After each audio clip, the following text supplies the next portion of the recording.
Police officers, those sworn to serve and protect, have become public enemy number one for a public besieged with police brutality propaganda. Just how bad is it for cops on college campuses these days? You're about to find out.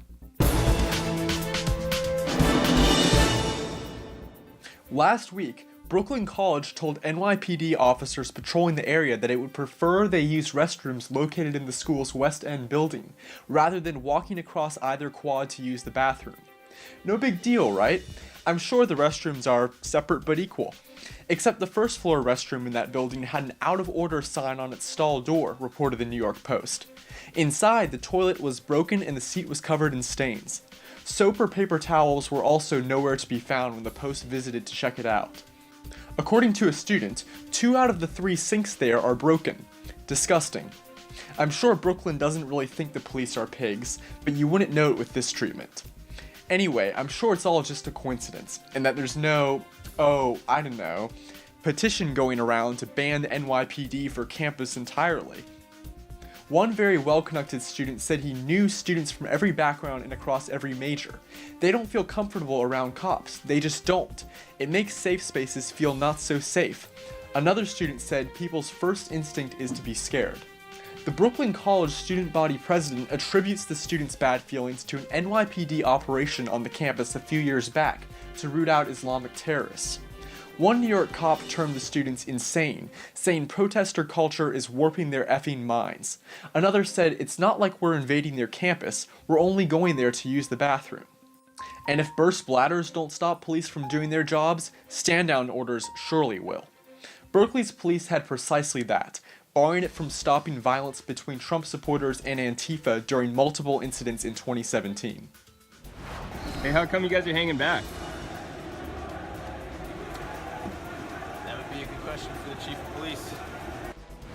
Policies preventing the police from stopping violence before a life-threatening incident caused Ann Coulter to cancel her speech in April. But even when they can intervene, some college police departments find themselves unprepared. Remember the Evergreen College riots this past May when a white professor dared to oppose the university-sponsored Day of Segregation? Go home! These racist teachers have got to go! Here's a Washington State police chief explaining what happened the day Evergreen College swore in its former police chief, Stacey Brown. When Chief Brown was being sworn in as the police chief, I think there's probably 20 or 30 students there, decided that they were going to get up in front and take over. They were cursing. I personally watched some of these students go right up to her face, cursing at her. She had her young children with her who were fearful of what's going on. Complete chaos. So the decision was made by the president that the ceremony wasn't going to go on, and we all cleared the area. The students pretty much ran the show. The president said the most serious discipline consisted of 3 students being put on probation, a slap on the wrist. But Evergreen wasn't finished with Brown. The police chief ended up resigning less than a year later, stating that the school denied her department rifles. Is it a funding issue you don't have rifles, or it's some sort of a philosophical reason you don't have it? It's philosophical. Does it concern you, though, that if you had an active shooter, that might be a necessary, and I don't know law enforcement and the importance of having rifles, but I'm just It concerns me greatly. We should have rifles, in my opinion. Oh, okay. So whose decision was it not to have rifles? It wasn't you. It wasn't your department. It's not me. Do you know whose decision that was? The college administration. Evergreen's president said the school was investigating the issue, but 5 months later, nothing seems to have happened.